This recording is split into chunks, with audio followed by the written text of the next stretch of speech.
сонда бір сауалдар қойып жатыр. Бұл да өте қазір кеңінен етек жайып кеткен сауал. Қыз баланың абырой жайлы. Қазір мектеп кезінен абыройынан, пәктігінен кетіп қалған қыздар бар. Солар дұрыс жолға түссе, соларға үйленсем бола ма, ата-анам қарсы болады ма, қалай болады? Немесе қазір көп бойдақтар келеді, күйеуге бір тиіп шыққан, ажырасып келген қыздарды үйіне алып келіп жатады. Сондайда проблема болып жатады. Сонан соң осы сауалдың жанында оны да қозғап кету керек. Біреулер бар, енді мен сонда бойдақ жігіт, мен есік көрген қызды алайын ба, бесік көрген қызды алайын ба дейді ма, не дейді? Сол есік, біреудің есігін босағасынан аттаған дей салайық енді, сондай қағазға орап. Сондай қызды алайын ба, ол күйге тисе де тимесе де, босағада аттаған дей салайық. Сондай қызды алсам ба, жоқ, міндетті түрде әйтеуір босаға аттамаған қыз ба дейді.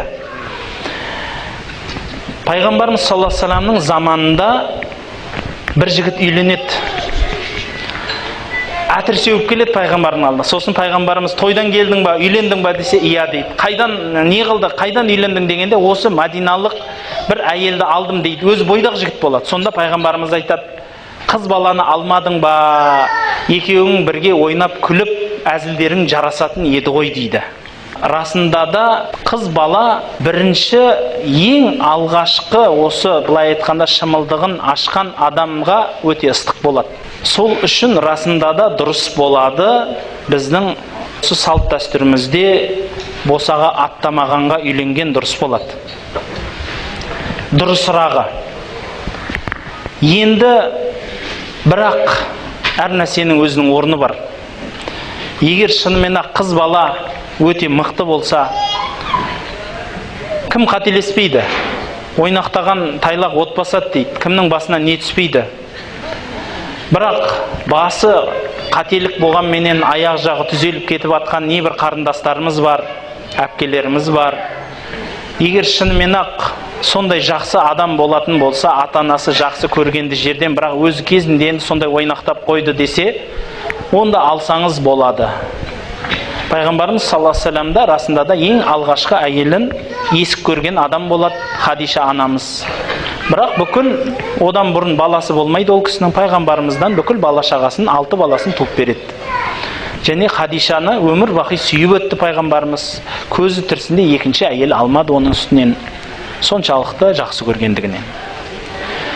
Енді осы жердегі мәселе, бауырлар, расында да өмірден көптеген мысалдар келтіре алам. Соның бір мысалы бір кісі айтып береді.